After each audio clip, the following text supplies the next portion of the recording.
El Anticristo, capítulo 25. La historia del pueblo de Israel es un tesoro inapreciable como historia de la desnaturalización de todos los valores naturales. Entre muchos que podría exponer, voy a indicar 5 hechos que demuestran esa desnaturalización. Al principio, sobre todo en la época de los reyes, Israel se encontraba en una relación exacta respecto de todas las cosas, es decir, natural.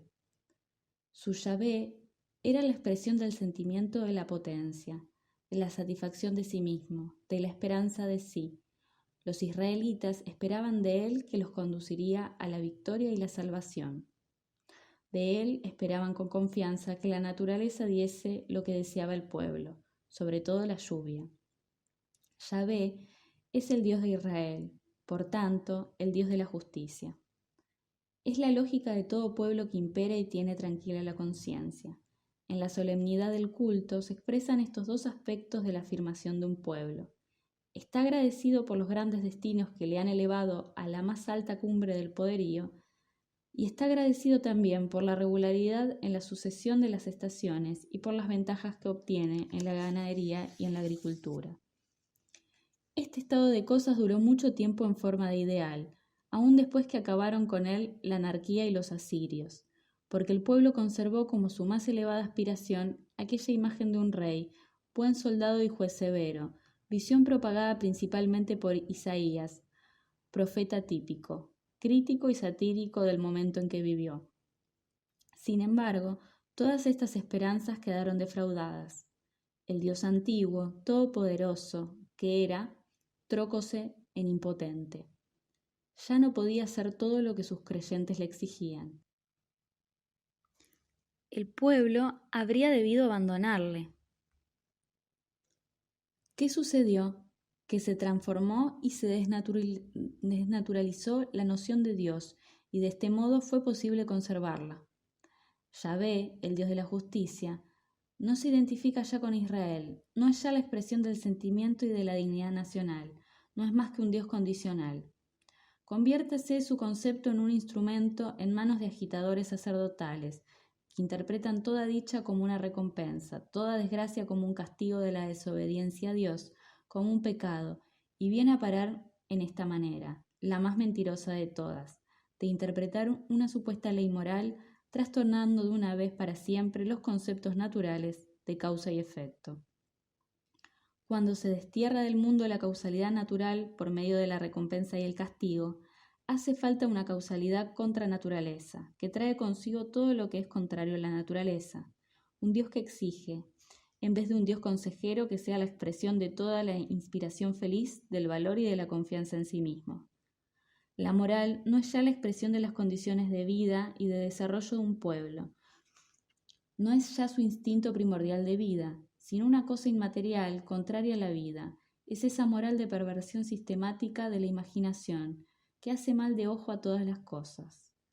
¿Qué es la moral judío-cristiana? Es el azar que ha perdido su inocencia, la desgracia envilecida por la idea del pecado, el bienestar convertido en peligro, y la tentación, el malestar fisiológico, intoxicado por el gusano que carcome la conciencia. 26. Además, los sacerdotes judíos no se contentaron con falsear la noción de Dios y la noción de la moral. No podían utilizar la historia entera de Israel y se desembarazaron de ella. Los sacerdotes realizaron esa maravilla de falsificación de gran parte de la cual da testimonio la Biblia, con un desprecio absoluto hacia todo lo que significase tradición, en contra de toda realidad histórica. Tradujeron en un sentido religioso su propio pasado nacional. Hicieron de él un instrumento estúpido de salvación y de culpabilidad respecto de Yahvé, de castigo, de adoración a Yahvé, de recompensa. Mucha más impresión nos causaría este acto vergonzoso de falsificación de la historia si la interpretación eclesiástica practicada durante miles de años no nos hubiera hecho indiferentes. Y los filósofos secundaron a la Iglesia. La mentira del orden moral acompaña a la filosofía en sus diversas evoluciones hasta llegar a la filosofía moderna. ¿Qué significa el orden moral? que existe de una vez y para siempre una voluntad que decide todo lo que el hombre debe hacer y no hacer, que el valor de un pueblo o de un individuo se mide según obedece peor o mejor la voluntad de Dios, que en los destinos de un pueblo o de un individuo la voluntad de Dios influye de un modo casi decisivo, es decir, que castiga o recompensa según el grado de obediencia. Frente a esta lastimosa mentira, la realidad dice: unos sujetos parasitarios que prosperan a costa de todo lo sano de la vida, los sacerdotes que abusan en nombre de Dios, llaman reino de Dios a un estado de cosas en que el sacerdote es quien determina los valores. Llaman voluntad de Dios a los medios que utilizan para alcanzar o conservar ese estado de cosas. Con un frío cinismo miden los pueblos, las épocas, los individuos, según se hayan doblegado ante la voluntad sacerdotal o se hayan resistido a ella. En la interpretación de los sacerdotes judíos, la gran época de la historia de Israel se convierte en una época de descomposición. El destierro y la prolongada desgracia se transforman en castigo eterno de la época grande, en que el sacerdote no existía aún. Existieron de las figuras poderosas e independientes en extremo de la historia de Israel, hicieron miserables santurrones e hipócritas, o bien impíos. Esto según sus conveniencias. Alambicaron la psicología de todos los grandes acontecimientos, hasta concentrarla, reducirla y simplificarla a la fórmula estúpida de obediencia o desobediencia a Dios. Luego dieron un paso más, la voluntad de Dios, es decir, la condición indispensable para que se conserve el poder del sacerdote, debe ser conocida. Para lograrlo, se hace preciso una revelación. En otros términos, es menester una gran falsificación literaria. Se descubren las Sagradas Escrituras y se hacen públicas con toda la pompa jerárquica, con ayunos y lamentaciones por el largo período de pecado. Los designios de Dios estaban promulgados hacía mucho tiempo y la desgracia consistía en haberse apartado de la Sagrada Escritura. La voluntad de Dios se había manifestado ya a Moisés. ¿Qué había ocurrido? El sacerdote había formulado de una vez y para siempre, con severidad y pedantería, aún los impuestos grandes y pequeños que habían de satisfacerle, sin olvidar los mejores trozos de carne, porque el sacerdote se muere por las buenas chuletas. Lo que quería recibir, lo que era voluntad de Dios. Desde entonces quedaron ordenadas de tal modo todas las cosas de la vida, que el sacerdote era indispensable en todas partes, en todos los acontecimientos naturales de la vida, en el nacimiento, el matrimonio, la enfermedad, la muerte, para no hablar del sacrificio, la cena. Aparece el parásito para desnaturalizarlos. Ellos dicen santificarlos. Toda costumbre y toda institución natural, el Estado, la justicia, el matrimonio, el cuidado de los pobres y de los enfermos, quedó desnaturalizada por principio y convirtióse en lo contrario de lo que daba valor mediante el parasitismo del sacerdote. Para que sea precisa una sanción inmediata, es menester que haya una potestad que confiera el valor, que niegue la naturaleza en todo y que por ese medio cree un valor. El sacerdote desprecia y profana la naturaleza, y a causa de esa profanación se alimenta y subsiste. La desobediencia a Dios, o lo que es lo mismo, al sacerdote, a la ley, toma el nombre de pecado. Los medios de reconciliarse con Dios son, como es natural, medios que aseguran más radicalmente todavía la sumisión al sacerdote. El sacerdote es el único que posee el poder de redimir. Considerados psicológicamente, los pecados son necesarios en toda sociedad organizada sacerdotalmente. Son los instrumentos del poder. El sacerdote vive de los pecados, tiene necesidad de que se peque. Si no hubiese pecadores, el sacerdote los inventaría. Último axioma. Dios perdona al que se arrepiente. En otros términos, el que no se posterna ante el sacerdote se declara él mismo enemigo de Dios. 27. La religión cristiana se desarrolló en un terreno falso, en que toda naturaleza, todo valor natural, toda realidad, tenían en contra los más hondos instintos de las clases directoras.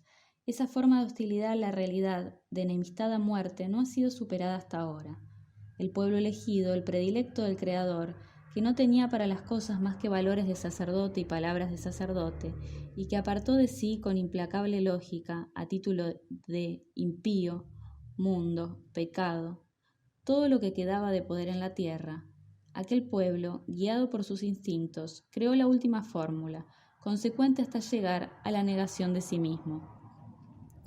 Llegó hasta renegar dentro del cristianismo de la última forma de la realidad que le quedaba, del pueblo sagrado, del pueblo predilecto, en una palabra, de la realidad judía. Las enseñanzas que de ese caso se desprenden no tienen desperdicio. Aquel reducido movimiento insurreccional, bautizado con el nombre de Jesús de Nazaret, es una repetición del instinto judío, es decir, del instinto sacerdotal, que no soporta ya ni aún la realidad del sacerdote. Es la invención de una forma de existencia todavía más irreal, de una visión del mundo todavía más fantástica que la que se establece la organización de la Iglesia. El cristianismo niega la Iglesia. Se me hace imposible comprender contra quién podía ir la insurrección, de la cual pasó Jesús por ser el promotor, acaso injustamente, si no iba dirigida contra la Iglesia judía. Iglesia entendida exactamente en el sentido que hoy damos a esa palabra. Fue una insurrección contra los buenos y los justos, contra los santos de Israel, contra la jerarquía social, no contra la corrupción de la sociedad, sino contra la casta, el privilegio, el orden. Fue una falta de fe en los hombres superiores, un no contra todo lo que tenía trazas de sacerdote y de teólogo. Pero la jerarquía que quedó en litigio mediante este hecho, aunque solo fuese un instante, era la morada flotante que permitía al pueblo judío sobrenadar en las aguas, su última probabilidad de sobrevivir adquirida con mucho trabajo, los restos de su existencia política autónoma. Cada golpe dirigido a esta existencia era un ataque al más profundo de sus instintos populares, a la voluntad de vivir más tenaz que han tenido pueblos en la tierra. Aquel santo anarquista que excitaba a las multitudes, a los réprobos y a los pecadores, a los parias del judaísmo, a la resistencia contra el orden establecido, con un lenguaje que en la actualidad lo hubiese conducido directamente a Siberia, si hemos de creer lo que dicen los evangelios. Aquel anarquista era un delincuente político, suponiendo que pudiese haber delincuentes políticos en una sociedad tan absurdamente apolítica. Eso lo condujo a la cruz. La inscripción puesta en la cruz lo prueba. Murió por sus pecados, y no hay razón alguna para pretender, como se ha pretendido, que muriese por redimir los de otros.